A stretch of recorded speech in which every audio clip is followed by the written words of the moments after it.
tous. On est absolument ravis de vous accueillir avec Sandrine de Son Saoui. Moi, je voulais vraiment dire très peu de mots, juste vous remercier d'être présents. Je suis très heureuse de voir toute cette communauté qui se réunit là sur le Grand Ouest, travailler autour de l'autisme et des troubles du neurodéveloppement. C'est une histoire, le centre d'excellence, qui a démarré en 2019. Et quand on voit maintenant comment ça réunit un ensemble de partenaires extrêmement variés, qui venaient de champs très différents, l'idée c'était justement ça, c'était de se faire rencontrer des personnes qui travaillent toutes pour le même objectif, c'est-à-dire améliorer tout ce qui est l'intervention, l'accompagnement des personnes avec autisme et troubles du neurodéveloppement, mais qui sont souvent dans des champs très disciplinaires très variés. Et donc c'est une vraie réussite que de vous retrouver tous ici, et cette réussite, elle est vraiment aujourd'hui liée à tout le travail fait par Sandrine de Son Saoui et toute son équipe. Alors vous savez, d'habitude on fait des remerciements à la fin de la journée. Moi je voudrais d'abord, s'il vous plaît, applaudir. Voilà.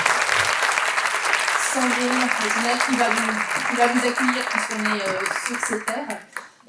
Remercier toute l'équipe et puis aussi justement remercier. Alors je pense que Sandrine parlera de bien. Moi je voulais vous présenter Solène Savary, qui a pris la suite d'Hélène Alcalde, celui qui était donc chargé de mission du centre d'excellence.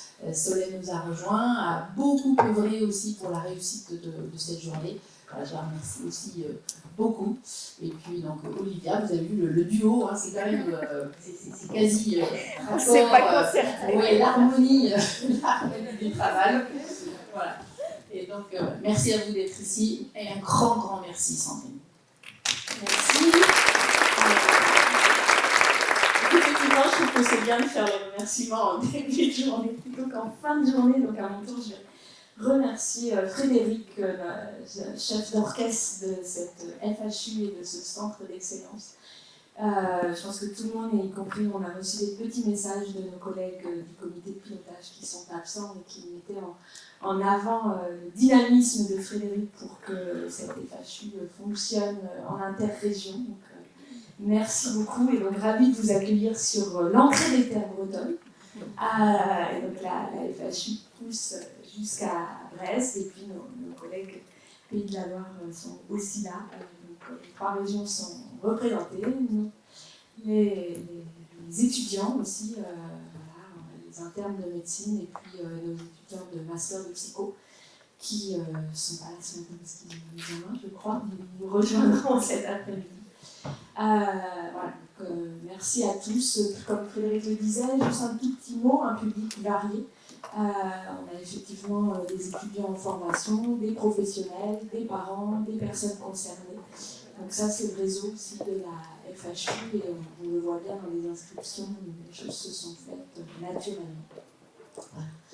Je vais présenter Olivia rapidement, qui va être l'équivalent de Solène sur un temps un peu plus restreint, qui a débuté sur la région Bretagne pour les professionnels et les personnes de notre région. Olivia va être chargée de mission à mi-temps pour nous aider sur cette structuration sur notre territoire.